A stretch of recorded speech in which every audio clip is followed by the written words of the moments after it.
बिस्मिल्लाहिर्रहमानिर्रहीम अस्सलाम वालेकुम। आज का हमारा टॉपिक है वेलोसेफ कैप्सूल।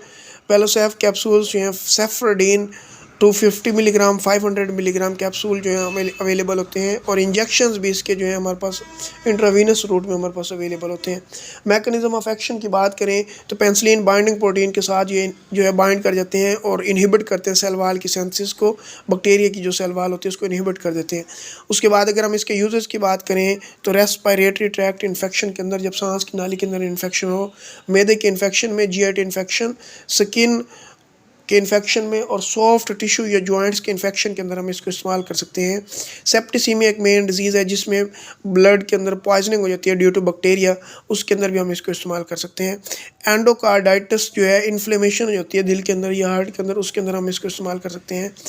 और इसके अलावा जो है यूरिनरी ट्रैक्ट इन्फेक्शन में, जिसमें पाइलोनेफ्राइटिस और यूरिथ्राइटिस के अंदर भी हम इसको इस्तेमाल करवा सकते हैं। उसके अलावा प्रिवेंट करते हैं जब सर्जरी हो रही हो तो उसके दौरान इन्फेक्शन जो हो रहा होता है उसको भी, सोजिश को भी ये जो है रोकने के लिए इस्तेमाल हो सकते हैं। साइड इफ़ेक्ट इसके क्या हो सकते हैं? ब्लडी डायरिया हो सकता है, बुखार हो सकता है, उल्टी आ सकती है, मतली की कैफियत हो सकती है, ब्लीडिंग भी हो सकती है समटाइम, और जो है प्यास ज़्यादा लग सकती है और उल्टी भी आ सकती है।